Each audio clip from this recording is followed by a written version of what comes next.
The United Nations for setting aside a day to commemorate its significance. And many of us we are going to work.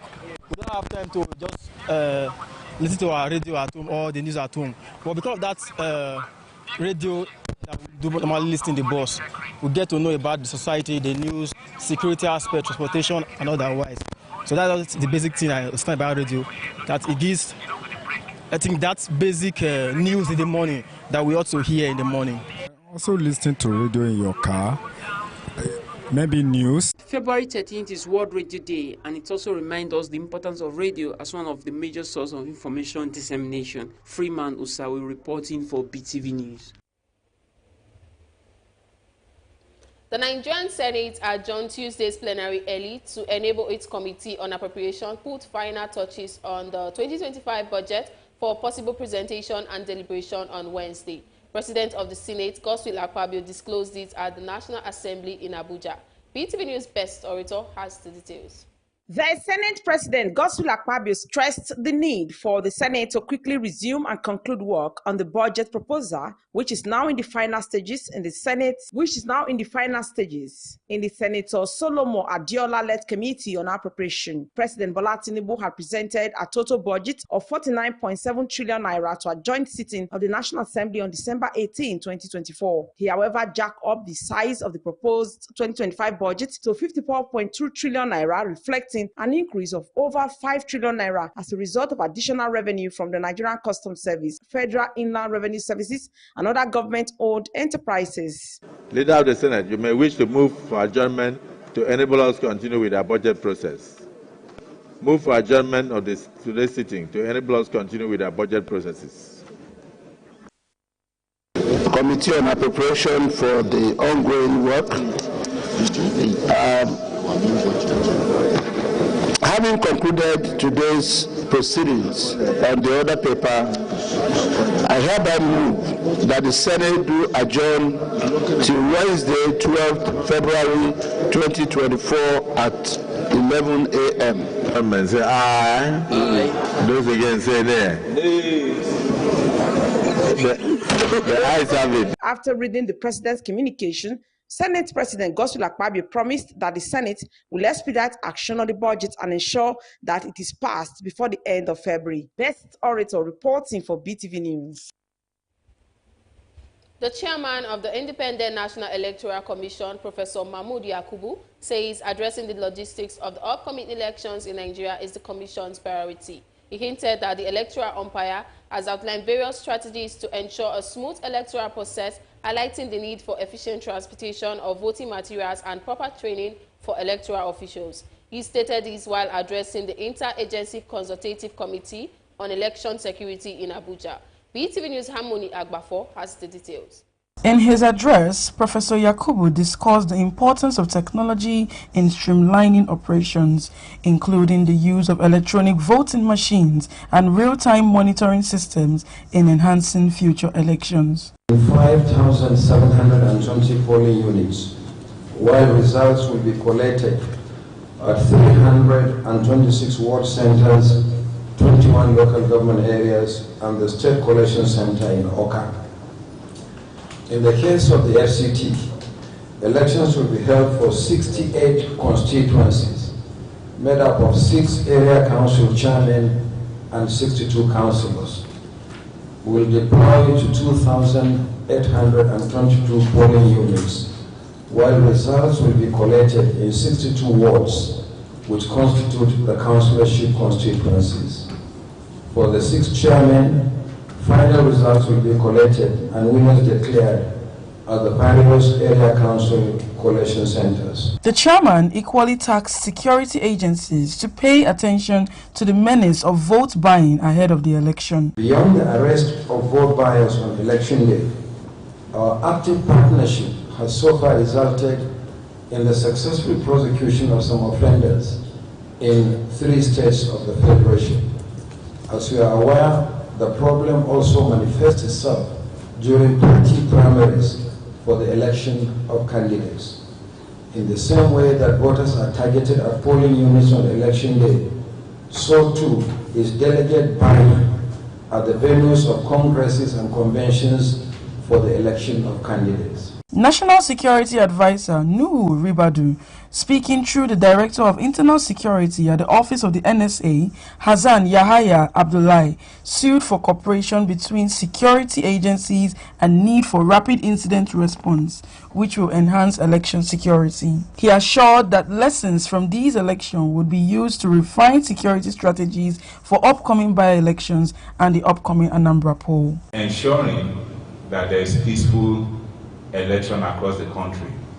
The Nigerian Police Force, under the Inspector General of Police IGP will continue to provide adequate security for all INEC staff and INEC materials during all elections nationwide. And the Nigerian Police Force, in collaboration with other security agencies, will still continue to provide security before, during, and post-election. As the election date approaches, the Commission is dedicated to tackling logistical challenges to ensure that citizens participate in a free and fair exercise. Harmony Agbafo, reporting for BeeTv News. The Nigerian Senate on Wednesday passed 4 bills after recommitting them to the Committee of the Whole. They are Northwest Development Commission, Southwest Development Commission, Southeast Development Commission, and the National Youth Service Corps Trust Fund Establishment Bills. BeeTv News' Esoe Osemige completes the report. Leader of the Senate, Okpeyemi Bamidele, moved a motion for the recommittal, recalling that the bills passed and forwarded to the Clerk of Transmission to President Bola Tinubu. Senator Bamidele said the action of the lawmakers relied on Orders 1B and 52 of Senate Standing Rules, 52(6) of the Senate Standing Orders. He specifically mentioned clauses 14, 15, and 4, subsection 1 of the respective bills before the Senate resolved in the Committee of the Whole. Senate observes that the funding clauses for the Commission and the fund which are proposed to be established as provided in these bills appear to contradict Section 162 of the Constitution of the Federal Republic of Nigeria 1999 as amended. Senate is aware that Section 1, subsections 1 and 3 of the Constitution of the Federal Republic of Nigeria 1999 as amended provide that the Constitution is supreme and any law that contradicts the Constitution shall be null and void to the extent of the contradiction. In his remark after the passage, President of the Senate, Godswill Akpabio, thanked the lawmakers and the entire establishment. Which clearly states that all funds accruing to the Federation shall be paid into the Consolidated Revenue Fund of the Federation, and therefore we cannot, through an act of Parliament, amend or delete that aspect of the constitutional provision. So by these various amendments, from the NYC Act to the Northwest Development Act to the Southeast Development Commission Act to the Southwest Development Commission Act, all are now brought into conformity with the Nigerian Constitution. Esoe Osemige, reporting for BeeTv News. The House of Representatives has asked the Minister of Communication, Innovation and Digital Economy, Bosun Tijani, as well as the Nigerian Communication Commission to suspend the impending increase in telecommunications tariffs until their service improve.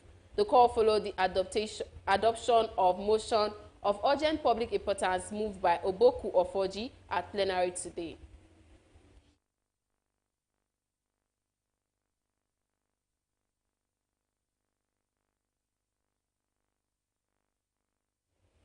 And now to the foreign scene, where Hamas has stated that it will honor the Gaza ceasefire agreement and continue releasing Israeli hostage as planned. BeeTv News Global News correspondent Rebecca Goffey tells us more on this and other stories from the foreign scene. After talks in Cairo, the group said Egyptian and Qatari mediators had promised to help resolve any issues. Israel has not yet responded, but reports from Egypt and Qatar suggest that both sides remain committed to the deal. On Tuesday, Israel warned that the ceasefire would end if Hamas did not release more hostages by Saturday. Hamas had earlier delayed releases, accusing Israel of failing to provide enough humanitarian aid which Israel denied. Following Hamas' statement, U.S. President Donald Trump urged Israel to cancel the agreement and take stronger actions unless all hostages were freed by Saturday. Meanwhile, U.S. President Donald Trump says that he had great talks with Russia and Ukraine, adding that there's a good possibility of ending the war. His comments come as U.S. Defense Secretary Pete Hegseth insists that Trump's peace efforts are not a betrayal of Ukrainian soldiers. NATO's unity is weakening, with Dutch Prime Minister Mark Rutte trying to restore the alliance's credibility, according to reports. UK. Some Ukrainians fear that Vladimir Putin might try to influence Trump, while Ukraine's Foreign Minister Rustem Umerov reassures NATO that the country remains strong and capable. European defense ministers gathered at NATO headquarters, insisting that any negotiations about Ukraine must include both Ukraine and Europe. However, there are concerns that the US may not be listening fully. Germany's Foreign Minister Annalena Baerbock said Trump's call with Putin was unexpected, though he had long promised to seek a quick end to the war. UK and Dutch officials stressed that Europe must be involved in any deal as it directly affects the continent's security. Polish Prime Minister Donald Tusk echoed this sentiment, calling for Ukraine, Europe, and the US to work together for a just peace. And lastly, on global news, a 24-year-old Afghan asylum seeker drove into a crowd in Munich, injuring at least 28 people, police say. Officials are treating it as a suspected attack. The suspect, who was known to police for theft and drug-related crimes, accelerated before hitting a trade union rally. An officer fired one shot before arresting him. The crash happened just hours before the U.S. Vice President and Ukrainian President were set to arrive for the Munich Security Conference. However, police do not believe that the incident is connected to the event. With a national election approaching, the attack adds to growing concerns in Germany, according to newsmen. And that's it on the Global News segment for tonight. Thanks very much for watching. I am Rebecca Goff. And now talking sports, Hems becomes San Diego FC owner League Soccer ML's expansion team through accompanied the leading vibe. Also, Everton strike late to hold Liverpool and last derby at Goodison Park. BeeTv News Freeman Osawe has details of this and more from the world of sports. Two-time Grammy Award winner Temilade Openiyi, also known as Tems, has become a partner in San Diego FC SDFC, joining the ownership group of the Major League Soccer MLS expansion team through accompanying the leading vibe. Our investment is made in collaboration with Pave Investments, an African private investment firm, with Pave's Tunde Folawiyo and Kwamina Afu also joining the ownership group. James Tarkowski struck in the 98th minute to salvage a 2-2 draw for Everton against Liverpool in a dramatic final Merseyside derby at Goodison Park on Wednesday. Liverpool edged 7 points clear at the top of the Premier League, but were denied a vital win by Tarkowski's blistering strike after Mohamed Salah put an Slotman in front. Abdoulaye Doucouré, Curtis Jones and Slotfield then sent off as tempers flared at the final whistle on the night. Liverpool will come to regret if they do not go on to lift a record-equaling 20th English top title, flight title. The January window has been firmly shut for just over a week, but that has not stopped the Premier League's biggest sides to start plotting their summer business. Arsenal are expected to wrap up a deal for Martin Zubimendi, considered one of two dream signings for Mikel Arteta, with Alexander Isak the other, and a move for Nico Williams is still viewed as possible. Chelsea are keen on Borussia Dortmund winger Jamie Gittens, and we also return to a former target with the Blues, reportedly exploring a summer move for Ipswich star Liam Delap, who has impressed since his €20 million move for Manchester City. Manchester United are also big fans as Ruben Amorim scouts the market for a proficient striker along with Tottenham. And that's it on Sport News. Freeman Osawe reporting for BeeTv News. And that's the size of our news package for tonight. Many thanks for joining us. My name is Gift Uwagboy. Have a good night.